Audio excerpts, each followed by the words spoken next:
നമ്മളപ്പോൾ സക്സസ്ഫുൾ ആയിട്ട് 1, 2, 3, 4 ഈ മേജർ ആയിട്ടുള്ള തലവേദന പിടിച്ച 4 ആൾക്കാരെ തീർത്തിട്ടുണ്ട്. ഓക്കെ, ഏറ്റവും കൂടുതൽ ചോദ്യങ്ങൾ ചോദിക്കുന്ന ഏരിയ എന്നാണ് വിചാരം. പക്ഷെ എന്താ, ഈ നാഷണൽ ഇംഗത്തിൽ നിന്ന് നമ്മൾ വിചാരിക്കുന്ന അത്രയും ചോദ്യങ്ങൾ ചോദിച്ചിട്ടില്ല. അത്രയും ഷിഫ്റ്റിൽ ഒരു ചോദ്യം എന്ന് പറഞ്ഞാൽ എത്രയാ, 130 ഷിഫ്റ്റിൽ ആകെ 9 ചോദ്യമേ ചോദിച്ചിട്ടുള്ളൂ. ഓക്കെ, സോ ഒരുപാട് ചോദ്യങ്ങളായിരുന്നു ചോദിക്കുന്നില്ല. ഇനി നമുക്ക് മേജർ ആയിട്ട് നോക്കേണ്ട ഒരു ഭാഗമാണ് മണി ആൻഡ് ബാങ്കിങ്. ഏറ്റവും കൂടുതൽ ചോദ്യങ്ങൾ ചോദിക്കുന്ന ഒരു ഏരിയ ആണ് ഇത്, money and banking. Money and ബാങ്കിങ്ങിൽ എന്താ നമുക്ക് പഠിക്കാനുള്ളത്? മെയിൻ ആയിട്ട് RBIനെ പറ്റിയിട്ട്, ഇന്ത്യയിലെ മണി സപ്ലൈ എങ്ങനെയാണ് നിയന്ത്രിക്കുന്നത്, അതുപോലെ മണി സപ്ലൈയുമായിട്ട് ബന്ധപ്പെട്ടിട്ട് SLR എന്നുള്ള ടേം വരുന്നുണ്ടാവും, CRR എന്ന് പറയുന്ന ടേം വരുന്നുണ്ടാവും, റിപ്പോ റേറ്റ് വരുന്നുണ്ടാവും, റിവേഴ്സ് റിപ്പോ റേറ്റ് വരുന്നുണ്ടാവും. ഇതിനെല്ലാം പറ്റി ഒന്ന് സ്പീഡിൽ മനസ്സിലാക്കാം, ഒന്ന് റിവൈസ് ചെയ്യാം. ഓക്കെ, സോ ഏറ്റവും കൂടുതൽ ചോദ്യങ്ങൾ ചോദിക്കുന്ന ഏരിയ ആണിത്. ഓക്കെ, ഏതൊക്കെ രീതിയിലാണ് ചോദ്യങ്ങൾ ചോദിക്കുന്നത്? ഏറ്റവും ഒരു മേജർ ടോപ്പിക് ആണ് Indian rupee.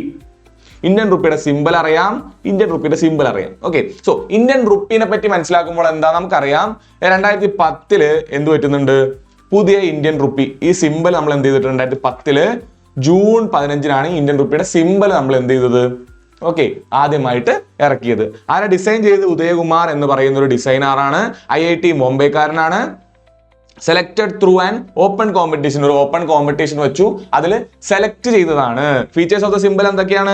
It's a blend of Devanagari, അതായത് നമ്മൾ ഹിന്ദിയിൽ റാ എന്ന് എഴുതുന്നതും പ്ലസ് റോമൻ ലെറ്റർ, റുപ്പിയുടെ റോമൻ ലെറ്റർ, അതായത് നമ്മൾ പഠിക്കുന്ന 6ഉം ഈ റായും 6ഉം കൂടെ ഏകദേശം ഒരുമിച്ചാക്കിയതാണ്. ഇന്ത്യസ് ലിംഗ്വിസ്റ്റിക് ഡൈവേഴ്സിറ്റി കാണിച്ചുകൊണ്ട് 6ഉം ഈ ഹിന്ദിയിൽ അല്ലെങ്കിൽ ദേവനാഗിരി സ്ക്രിപ്റ്റിലെ റായും കൂടെ എന്ത് ചെയ്താണ്, ഒരുമിച്ചാക്കിയതാണ്. ഹിന്ദിയുടെ സ്ക്രിപ്റ്റ് ആട്ടോ ഈ Devanagari.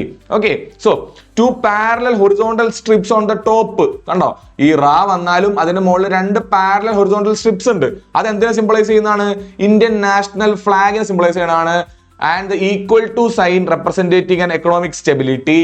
Okay, equal to sign അല്ലെങ്കിൽ ഇന്ത്യയുടെ ഫ്ലാഗ്, ഓക്കെ, ഇതിനെ സൂചിപ്പിക്കുന്നതാണ് എന്ത്, ഈ മുകളിലുള്ള 2 വരകൾ. ഓക്കെ, അത്രേ ഓർത്തു വയ്ക്കുക. ഉദയകുമാർ എന്ന് പറയുന്ന ആളുടെ പേര് ഓർത്തു വയ്ക്കുക, വളരെ ഇമ്പോർട്ടന്റ് ആണ്, സ്ഥിരമായിട്ട് ചോദിച്ചതാണെന്നാണ്. ഓക്കെ, പ്രീവിയസ് ഇയർ ക്വസ്റ്റ്യൻ ഒക്കെ 2018 2019 RRB നടത്തിയ പരീക്ഷകളിലൊക്കെ ഫുൾ ഈ ചോദ്യങ്ങൾ എല്ലാ ഷിഫ്റ്റിലും, മിക്കവാറും ഷിഫ്റ്റുകളിലൊക്കെ ഉണ്ടായി. ഓർത്തു വയ്ക്കുക, ഉദയകുമാർ എപ്പോ, ജൂലൈ 15 2010